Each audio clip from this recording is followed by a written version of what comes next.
దేవునికి స్తోత్రములు. దేవుని బిడ్డలారా అంతా క్షేమంగా ఉన్నారండి. ప్రతిరోజు ప్రభువారు చక్కటి వాగ్దానాల ద్వారా మనతో మాట్లాడి మనల్ని ఎంతగానో ఆశీర్వదిస్తూ ఉన్నారు. ఆయనకే మహిమ. అంతా క్షేమంగా ఉన్నారండి. ఈరోజు దేవుని వాగ్దానం కీర్తనల గ్రంథము 54:7. ఆపదలన్నిటిలో నుండి ఆయన నిన్ను విడిపించి ఉన్నాడు. దేవునికి స్తోత్రం. హల్లెలూయా. ఎంత గొప్ప దేవుడో చూడండి. ఆపదలు, కష్టాలు, ఇరుకులు, ఇబ్బందులు సర్వమానవాళికి వస్తూ ఉంటాయి అండి.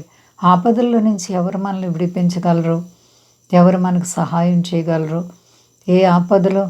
అన్ని ఆపదల్లో నుండి అండి, అన్ని మనకు ఉన్నటువంటి అన్నిటిలో నుండి, కొన్ని కాదు, మనకు వచ్చే వ్యాధి బాధల్లో, కష్టాల్లో సృష్టికర్త అయినటువంటి దేవుడు మన ఆపదలన్నిటిలో నుండి మనల్ని విడిపించగల సమర్థుడు అంటండి.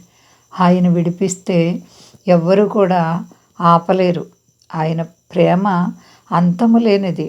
ఆయన మనల్ని కష్టాల్లో నుంచి కాపాడాలనుకున్నప్పుడు ఎవ్వరు కూడా మనకు అడ్డు వచ్చేవారు ఉండరు.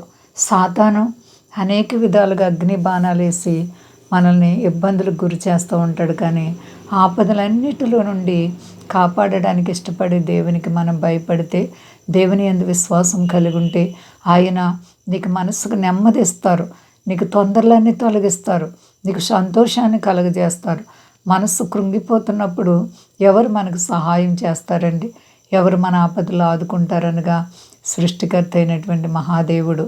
మరి దావీదు కూడా అనేక ఆపదల్లో, అపాయాల్లో దేవుని వైపు తిరిగి, ఇదిగో ఆపదలన్నిటిలో నుండి ఆయన విడిపించే దేవుడని ఆయన గొప్ప సవాలు చేస్తున్నారు. నా ప్రియ సహోదరి, సహోదరా, ఏ కష్టంలో ఉన్నావు? బిడ్డలు లేరా? అనారోగ్యమా? ఇంటిలో సమస్యలు నిన్ను కృంగజేస్తున్నాయేమో. కొన్ని ఆపదలు ప్రాణం మీదకి వస్తూ ఉంటాయి మనకి. అటువంటి ఆపదలైనా సరే దేవుడు అన్నిటిలో నుంచి తప్పించగల సమర్థుడు. కాబట్టి మన విశ్వాసం ఎలా ఉంది? ప్రార్థన అనుభవం ఎలా ఉంది? మన మీదకు వచ్చే ప్రతి కీడు, ఆపద మన దేవునికి తెలియకుండా తన పిల్లలకి ఏమీ జరగదండి. ఎందుకంటే ఆయన తన వారిని విడిచే దేవుడు కాదు. దేవుడు మన పక్షమునుండగా మనకు విరోధి ఎవడు? కాబట్టి ఏ ఆపదల చేత నీవు కృంగి ఉన్నావు? ప్రేమగల దేవునికి భయభక్తులు కలిగి నడుచుకో. ఆయన బిడ్డగా జీవించు. నీకున్న ప్రతి తొందర కూడా తొలగిపోతుంది. అంతా క్షేమంగా ఉన్నారండి. ప్రార్థించుకుందాం. ప్రేమ నమ్మకమైన మా తండ్రి, గొప్ప దేవ, అవును ప్రభా, నీ ప్రజలమైనటువంటి మా జీవితాల్లో ఎన్ని ఆపదలు వచ్చినా నువ్వు విడిపించే దేవుడు.